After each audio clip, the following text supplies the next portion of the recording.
دیره پس محمد علي خوږجان صاحب ته بلنه ورکوم چې راشي او موږ سره خپل خیالات شریک کړي. محمد علي خوږجان صاحب. مننه جی. السلام علیکم. بسم الله الرحمن الرحیم. د شمشاد غمګین صاحب په باره کې خو مشرانو خبرې وکړلې، نو موږ څخه اوس داسې خبرې نشته چې هغه موږ وکړو، خو موږ به د خپل یو څو ګلونه تاسو ته پیش کړو. او چونکې چې موږ ته دا هم پته ده چې شمشاد صاحب یوازې سنجیده شاعر نه و، اب روماني شاعر هم و، نو زه د مشرانو په اجازت په تاسو ته بیا یو روماني غزل هم پیش کوم که د مشرانو اجازت وي.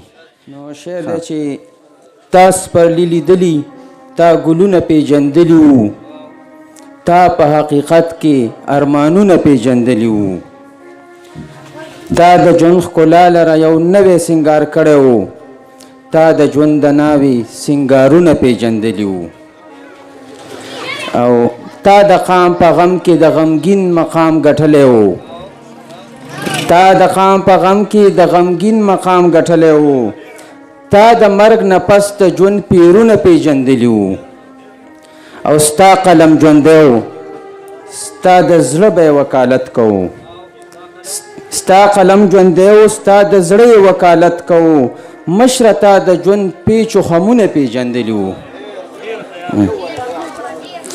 مننه جی. ستا قلم ژوندی و، ستا د زړه یې وکالت کوو، مشره تا د ژوند پیچ و خمونه پیژندلي وو.